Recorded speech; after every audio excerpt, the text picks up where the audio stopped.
just started by saying, hi, Kevin. Thank you. It's lovely to chat to Um, you. Tegan, great to see you and lovely to chat to you as well. Amazing. So I'm actually going to do this out of reverse order because I was just asking you some clarifying questions for myself.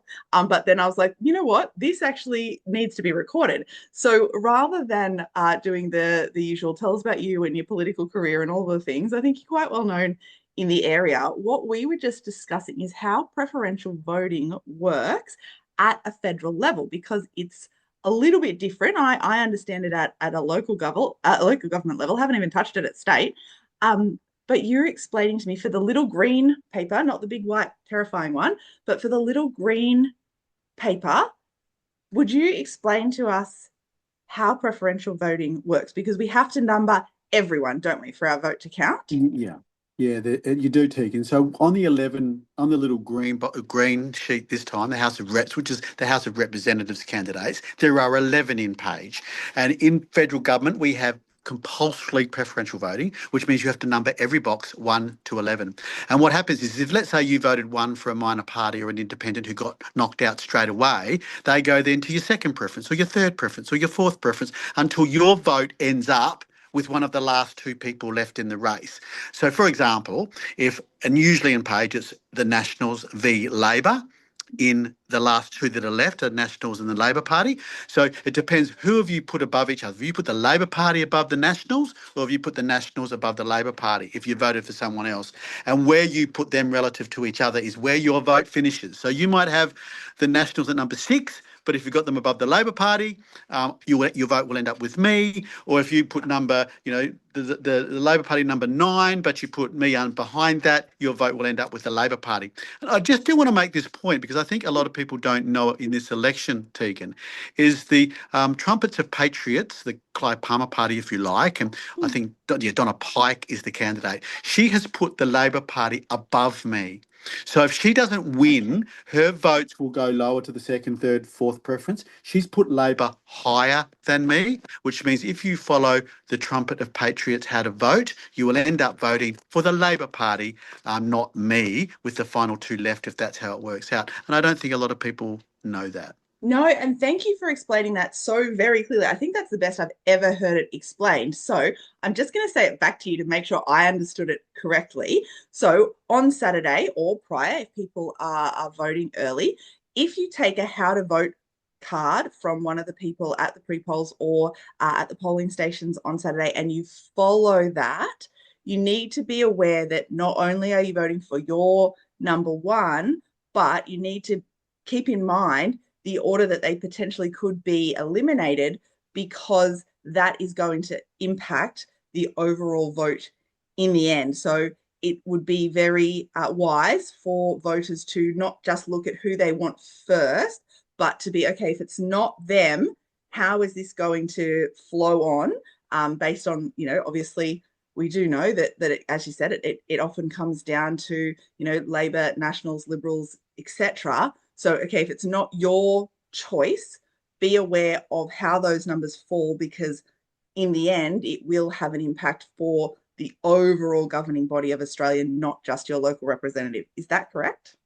That's exactly right, Tegan. So yeah, but if historically in Page, the last two parties or the last two candidates that are left are the Nationals candidate and the Labor candidate. So whoever you've put before them, and again, you might have them well down the list, but at the end of the day, your preferences are going to keep going down the line as everyone gets eliminated. And historically, everyone gets eliminated until you get to the last two candidates, which are usually the Labor Party versus the Nationals. So you have to see what have you put relative Labor to Nationals. If you've put Labor above Nationals, your vote will end with the Labor candidate, which is what the Trumpets of Patriots have put, or if you put me above Labor, your vote will end with me. That is such valuable advice, and I think that is something that I'm actually even going to cut from this interview, and just say so. Outside of, regardless, we're all allowed to vote, and I hope we are really informed voters, and you can vote for whoever you want, but keep in the back of your mind, in a bigger picture, out of Labor, Nationals, Liberals, Greens, the big parties. Put those candidates in the order. If they're not your first choice, that Yes. their order is reflective of who you want overarching. Thank you. That's Very good brilliant. distinction, Tegan. Yes, even if you've got the two major parties last, the order of that is important for who you get elected. Yes, amazing. Yeah, that's very, very clever and very well explained because I think that there's a lot of misinformation out there about, backroom deals and all of those things that even if you vote for this person, they've given their votes to that person. But it really does come down to what your individual ballot paper says. Yes, yes. Oh, look at us go. We're busting all the myths. I love it. So, all right. So now we'll do it in reverse order. I think obviously you are pretty well known around here on the Northern Beaches and probably across a lot of the electorate. But let's still hear a little bit about you. So, what what what did you do prior to going into politics? What drove you to become a politician, and what keeps that passion going for you to keep showing up? Wow, that's a big question, Tegan. But well, look, first, I've been the federal MP now for over 10 years. So I was first elected in 2013. Prior to politics, I'd done a few things. My wife is a nurse or was a nurse. We have a small cattle farm, so we have that. We've had a couple of small businesses as well that we've run. I was also when we first left school, my wife and I both went to Sydney. I had a job in the financial market, so I was actually a bond trader for over 10 years. Was on Sky News every morning, giving economic updates about what had happened overnight, etc., etc. So that was a fun time for us. But then we came home, well over 20 years ago now, when we started having our children and have brought them up, and they've all grown up, obviously in our local region, which has been wonderful. I got motivated to get into politics about 12 or 13 years ago. Really, firstly as a community advocate. I know you've got public life experience, Tegan, and as you know, public life is all about community advocacy. We want things for our community. I think that's first. I think politics is is a secondary thing, but very important as well. So what I've got the things I like doing, and let's talk about the Northern Beaches, is you want to get stuff for your communities, and some of the things that we've been able to do together, and with you on council as well, over the last 10 or 12 years was that wonderful $25 million multi-purpose sports centre at Woolgalga at Woolgoolga. Beautiful facility. We all contributed to that. The new Surf Lifesaving Club at Woolgoolga, the Whale Trail. This election, we're making some commitments. You would be very aware a lot of our sporting clubs need upgrades, especially for women who are playing sports that they didn't do before. We've made a commitment to the Karora Footy Club for some women's sports facilities there in Corindi, and some of those things. So firstly, you're an advocate for the community. The Coffs Bypass, obviously a big one that we committed to a few years ago and funded. So that's great. But secondly, obviously, I always say this role is 85% community, 15% politics. Right now, it's all politics. It's all about, what you're doing as a politician and the political parties that you represent. I'm a Nat. I'm a proud Nat. We focus solely on the regions. Every MP who is a Nationals MP lives in country, regional Australia. We don't have anyone who lives in the cities. So we look everything through the prism of what it's like to be a regional person. I think that's a great asset of ours and a great thing of ours. Personally, I'm very disappointed in Albanese. We've had cost of living crisis. There's our small businesses are doing it tough. Their expenses are going up. People have got less money to spend. So we have some cost of living measures as well, which we want to implement for our families and for our small businesses. Amazing. And I love that even after being in this space for so many years, you are willing to continue because it is not the easiest arena to operate in. So, one of the questions that I have been asking everyone is that, obviously politics can be very challenging and there are, those party politics, the play. And what we probably need for our communities are people who are willing to work with anyone and everyone, regardless of what their perspective or political beliefs are. I know you have some real life experience in where you have stood with your community as opposed to your party, but how can you reassure us as a community that if you are our federal rep, that you're in there for us and it's not about holding the party line or playing those silly games, but being able to work with your colleagues regardless of their independence or party alliances? Yeah, look, another great question, Tegan. Look, I am first and foremost the member for Page, and um, I am our community advocate and representative, and I take that very seriously. And what you've articulated is exactly the mentality that you should have. Look, I have some very frayed relationships with people in my party, right? Because and even in the state government avenue side, when our community and we went through a natural disaster a couple of years ago, 3 years ago now, we needed a lot of help. If I think a minister, our side or the other side, is not up to it, I will tell them so, and will tell them very strongly where they are mistaken and where they need to go or what they need to look at to rectify the situation. I always tell my staff this as well. I said, I'm not going to Canberra to make friends. I am not, when we have a minister through, we're not about making friends. We'll become friends, great. I have friends in Canberra, but that's not my role to make friends. My role is to advocate, and my role is to make sure that our community is looked after, especially in times of natural disasters. And we've had fires, and we've had floods, and we've had a few things. So that is rule number one. If I have frayed relationships because people, if I think can't handle the truth, too bad, right? But that being said, I work within a team. I'm a very proud Nats member, and I think we have a good team. You get more done as a team, which is why this. Teal ex Green Kaz Highs is an independent. She'll be on her own down, or she might be with some Climate 200 people. But we have a strong Nats team, and I'm sure Patrick will come back as part of that team. He's a very good MP. But community first, politics second, Canberra way third for me, Tegan. Yeah, amazing. And I think that is so important. And I think that that's what people are really looking to know because, we do need to, we're not all meant to agree. That would be boring. But we do need people representing us who can work with anyone and who can put the politics aside. So thank you for clarifying that. So just previously, you mentioned about some projects that you have done across your electorate, and specifically for us down here at the southern end, and some initiatives that you're hoping to put forward should you be elected. One of the questions that has come up from the community is around, the whole concept of pork barreling or all of these election promises because we have seen over the years at all different levels of government people promising and saying things that they're going to do this or they're going to do that if they're elected, and we don't really understand the implications of that outside of those big infrastructure promises. And I will caveat that by saying that to my knowledge, every time you have made a promise to our community, you have delivered on it. But if you were to be elected again, outside of those, the sporting clubs or the big infrastructure projects, you mentioned that, there is so much concern around the cost of living and that, there are issues in health, in education, in housing.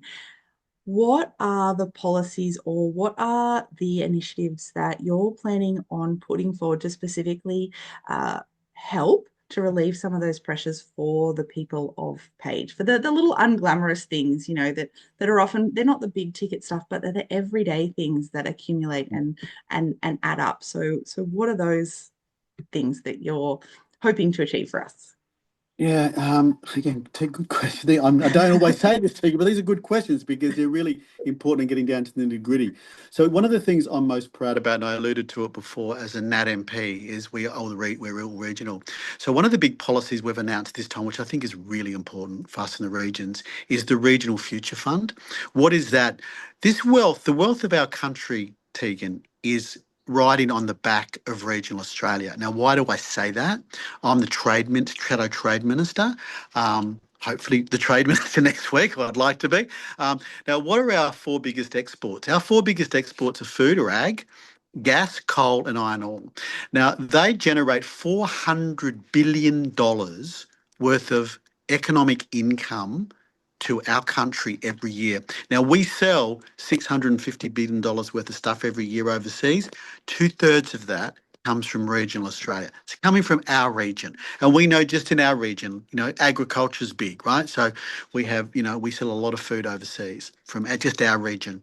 So what our proposal is to have a regional future fund with a $20 billion bucket of money, which will come from, when we get better terms of terms of trade that we don't predict we'll get, and we'll just build a fund of $20 billion. But from year one, we're going to have $1 billion dividend every Mm. year that is just for regional Australia for services and infrastructure that we think we need that is different from the cities. So we'll get automatically. This is on top of what happens now, right? So obviously a GP in Woolgoolga gets the Medicare rebate, right? Or a school teacher can go and work in regional Australia and get the same money, and the schools get the same formula, or a childcare centre, get the same percentage of funding as city childcare centres. So we get normal money anyway. This $1 billion per year, every year, is a top up. So if you have a community, for example, that doesn't have enough population to justify a private business opening a childcare centre, we want to provide that through government subsidies or benefit or from this future fund, right? Because every community needs a childcare centre, and if you haven't got enough because of to justify one for the private sector, we want to go in and co-contribute to that to make sure you have access to a childcare centre. We think we need to give extra support to health services to get GPs into certain regions. A lot of quite reasonable sized communities don't have GPs because they'd Yeah. rather work in the city. So we want to make the financial incentives different for that, so that GPs will be financially incentivised to work in the regions as distinct from staying and living in Sydney. And obviously the other big one will be infrastructure. I mean, to give you an example of something we started last time, and there'll be more of this type of stuff, is the regional bridge program, the bridge renewal program. So, you might have a little bridge up in the hills around the Aurora Valley or somewhere that, it might be servicing, 20 families or 20 properties. But that's a really important bridge, and they all wear out.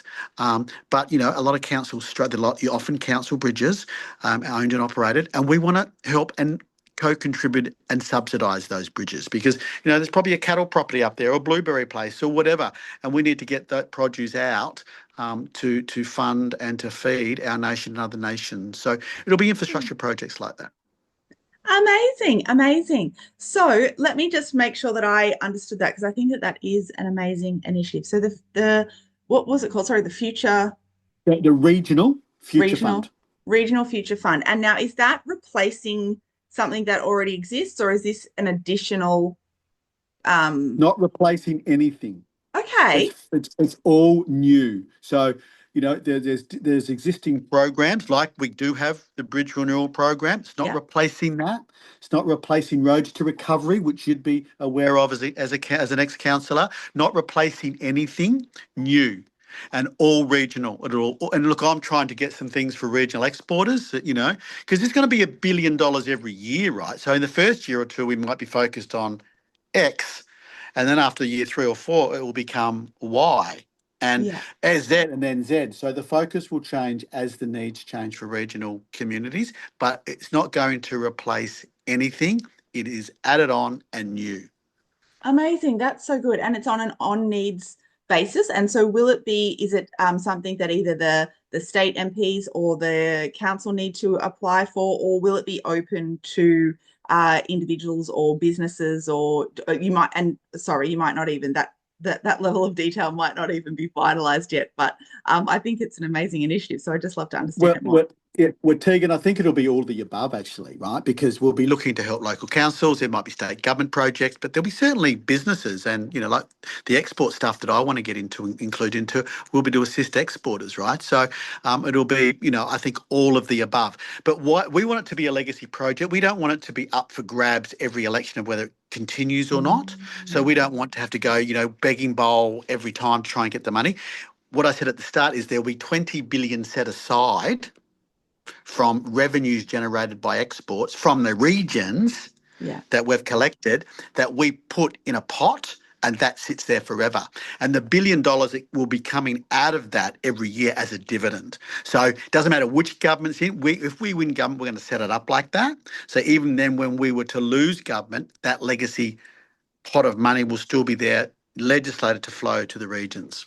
Amazing. And look, you've done a bit of mind reading then, because one of the questions I have been asking people is about, often we do see over time changes in governments over terms. And so there seems to be a lack of continuity in great initiatives that are set up because it becomes a people have to either, make their mark, prove their point, all of those things. So I do love that there's that foresight of ensuring that, okay, upfront 20 billion will be put aside. So that essentially ensures that outside of any money making money, that project would be, or that initiative would be in place for 20 years across multiple terms of government. Is that correct? That's correct, Tegan. And what I tell our city cousins every day in Parliament, I don't care what I'm talking about, I remind them every time I stand up that the regions, country Australia, isn't just a nice place you might drive to on the weekend to have some tea and scones in the hills, or to drive past and see some nice cows in a paddock, or go for a swim at a country beach. Yes, we're all that as well, and please enjoy all those things, but we are the economic driver of this country.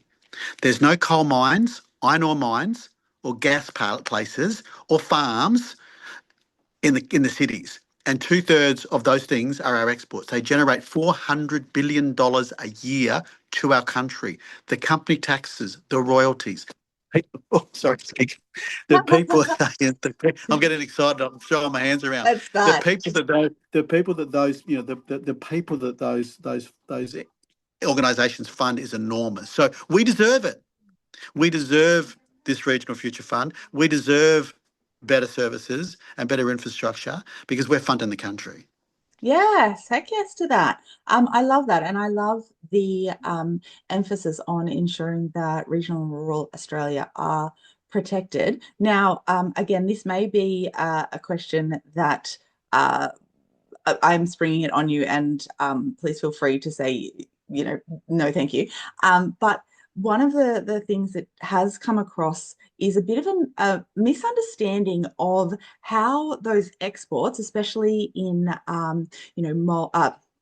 mining, so coal, in gas, and those things, and when we're working with multinational or offshore companies, there seems to be an understanding that Australia actually doesn't take taxes, royalties, essentially anything along those lines that in other comparable countries, we're at a bit of a disadvantage. Would you like to explain how that actually works, and what's the truth in that? How does it currently work, and what can we do to actually ensure that, given that we are such a mineral rich country, how can we ensure that it's benefiting us as opposed to the companies that are utilizing those resources? Again, great question. So I'll give you an example, and I better not quite fix exactly because I don't want to make an error, but I could quite confidently say that, of our big iron ore exporters, for example, so the BHPs, the Rio Tintos, those type of companies, they pay billions of dollars every year in company tax. They make big profits. The iron ore price at the moment is over $100 a ton, right? So when it's like that, just the mining industry itself, with the royalties they pay, so they pay company taxes and they pay royalties to state governments. That alone, and then if you added in the taxes that their employees pay, because they're funded. 1 in 4 jobs in Australia is from an export industry job. This is over $100 billion every year we're collecting just from the resource sector, right? In taxes, royalties, and pay-as-you-earn taxes from those.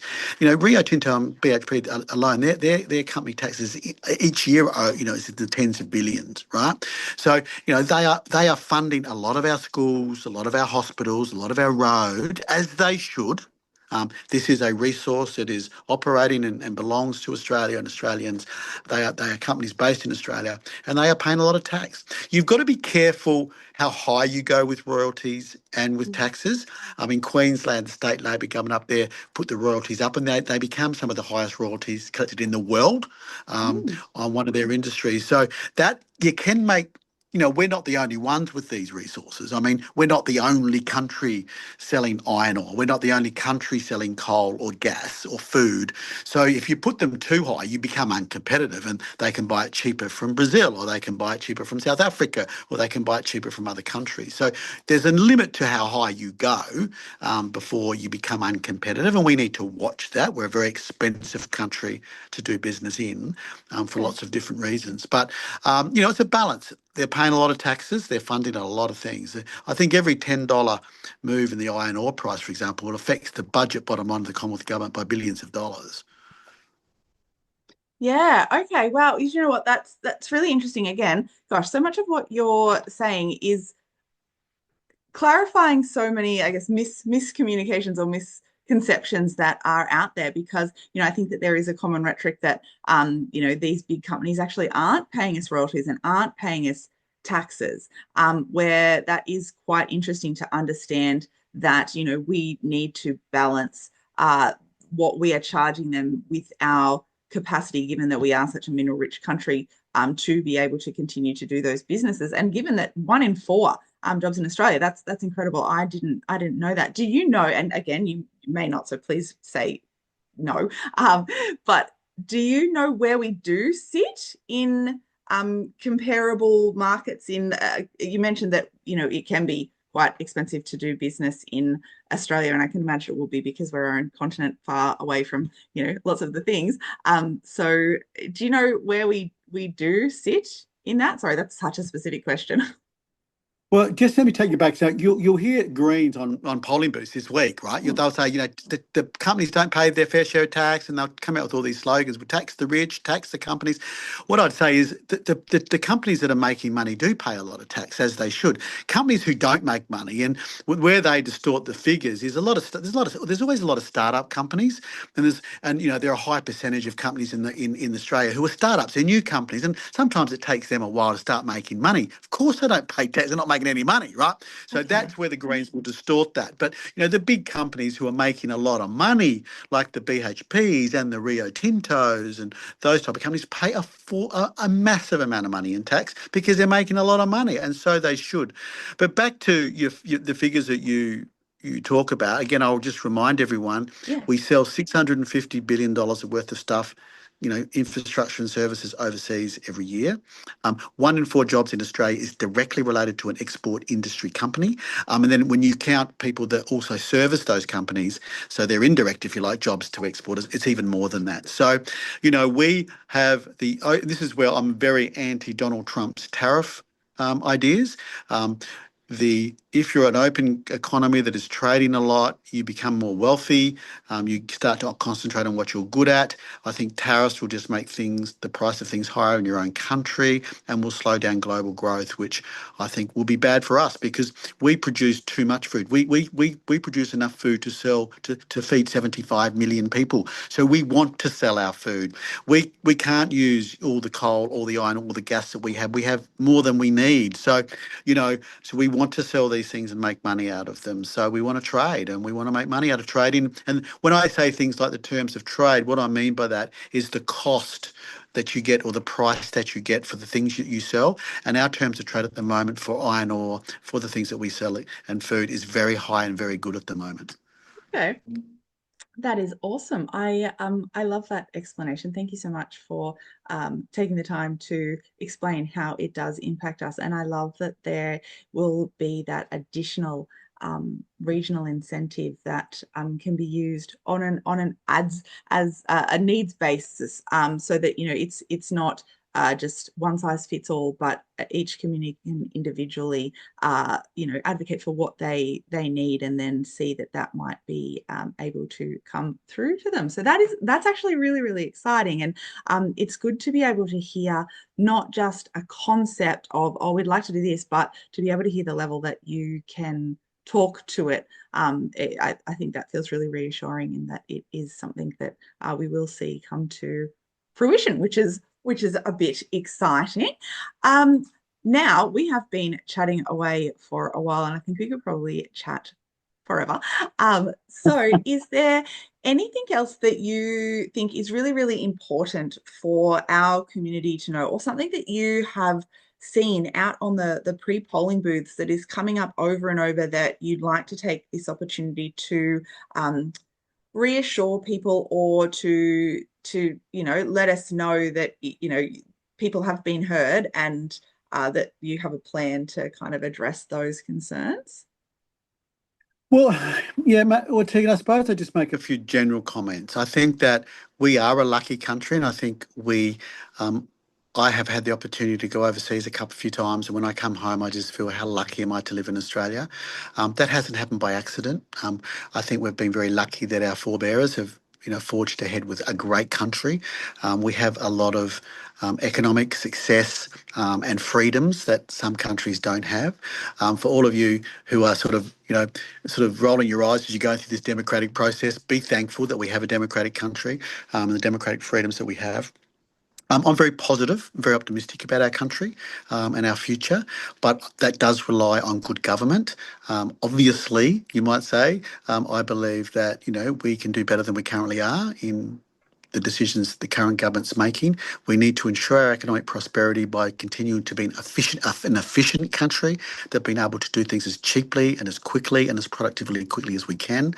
And I think our national security, I might just touch on that because I think that's an important issue. We do propose to spend more money on defence. I would love to sit around in a circle with the rest of the world on the top of a hill, taking and sing Kumbaya too, right? But the history of the world has proven that there are evil people. And the history of the world just in the 20th century had two world wars. And that were horrific for the generations that had to fight them. We had to physically defend our country against the Japanese in World War II. I think those threats are always there, from not necessarily the same countries, but different countries as we evolve. And I think there are always leaders who have ambitions to expand their country and their influence. So what do we do as a country? We need to always ensure that we have national security at the top of the list as well. And if you want, a Roman general once said, Tegan, if you want peace, always be prepared for war. Bullies pick on the weak. The bully in the playground didn't go and pick on the other strong person. The bully in the playground pick on the weak and the vulnerable. That's how they think. And if we want peace, we got to look strong and we got to be strong. AUKUS is very important, our alliance and the technology we're going to get with America and the UK. Countries that share similar values, democracies, freedom of the press, all that type of stuff. They share our values. We have to be strong on defence and national security as well, and that's a very big plan of ours as well. Amazing. And I think that's one that sometimes doesn't often get touched on, especially now, given that people are probably a bit overwhelmed with life in general and just cost of living and all of that stuff. But to, I guess, look at the bigger picture thing, it is definitely an element that does need to be considered. So you are actually the first person who has mentioned that. Is there anything else that you would like to mention about specific needs or concerns that you're aware of? For example, we're down here in the southern end of Page, and even though Cowper is the majority of Coffs Harbour, we do have a housing crisis. And I think, Byron Bay is a little bit similar, even though they are separate from us as well, in just the cost of houses and just all of those things that are adding up. Is there any direct program or plan to either incentivize or compliance or control or influence any of those factors to relieve people of some of those increasing costs? Yeah, an important question again, Tegan. I'll go through our housing policy because there's three elements to it. But just go to cost of living is issue 1, 2, and 3 for families right now and small businesses. So, we have, I think I mentioned earlier, the petrol tax. We're going to cut it in half. We're going to have a gas reservation plan that we reserve Australian gas for Australian consumers because we export a lot of gas, but we do want to make sure a certain part of the domestic market is covered. And that's going to bring down the price of gas, therefore the price of your energy bill, which we think is important. And we want to bring in an income tax cut start as well for Australian families. So that's that part of it. Let's go to housing quickly. So what we want to do are three things for housing. You know better than I how important local government is to get more homes onto the market through the DA process. But we want to give councils, we've set it aside, a $5 billion fund that local councils can access. 20% of it, we did it as Nats, reserved to the regions, not the city, that we want to help councils with the civil construction. As you know, the roads, the sewerage, the electricity, all those civil construction things to get into new developments, very expensive. We're going to have a $5 Amazing. billion, yeah, a $5 billion fund that councils can access that to help them open up new plots for new homes for families. So first in, first served. I've spoken to all the mayors. I've spoken to Nikki. She's very aware of the fund and how it will operate if and when we're successful on Saturday. And it's first in, first served. They're going to come in and start applying for access to that money. Secondly, we want to make new homes, if you've got a mortgage, tax deductible, revolutionary. We'll encourage people to want to build new homes because of that tax deduction and incentivise that industry. The home builders, all those builders love that program. It's going to encourage people to build no more homes, which is great. Third one about this too. The Labor government have brought in 1.2 million people into this country in the last 3 years, and we haven't built any more, anywhere near the amount of homes for them. So guess what? We have a housing shortage. Oh, rocket science. Guess what happened? So we want to cap that. We want to cap that until we catch up. Hmm.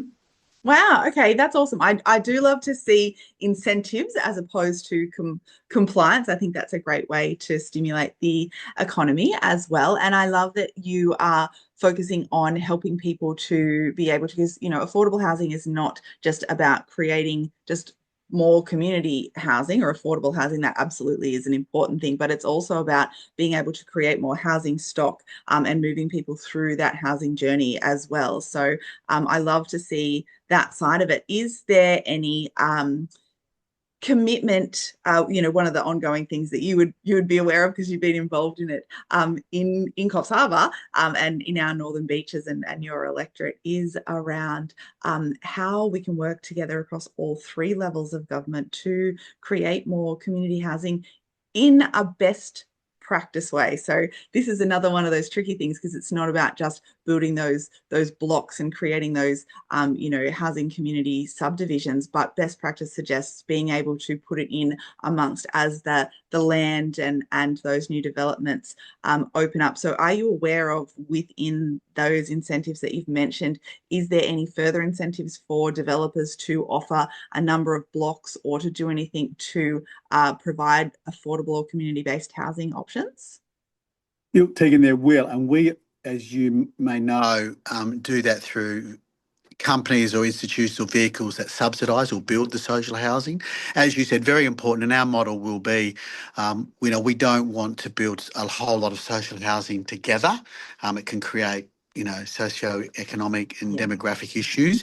But, within developments, new developments, a certain portion of those to be social housing and community housing, which, the model across the world has proven works better. So that's part of our model. But we'll be working with the entities who provide that housing. We subsidise that. We obviously, historically, how that works is you help them, you cross-subsidise them so they can get those houses to market a bit cheaper, which means they can charge less rent than what would otherwise be the case for the people who rent in those. So, those vehicles will still be there and be part of those new developments. But, the real engine has to be back to what we said, the civil engineering to get the new homes built so the social housing can be part of it. The tax deductibility for the mums and dads who want a new home, have borrowed a lot of money to build their new home, they'll borrow their money to make that tax deductible so that really helps them out at the end of the financial year as well. Amazing. Thank you. I always enjoy talking to you. So thank you for sharing your knowledge and your passion. And of course, good luck with it all culminating on Saturday. But I know a lot of people are taking the option to visit the pre-polls. So yeah, let's wait and see what happens. And I wish you all the best. I'm going to stop our recording now.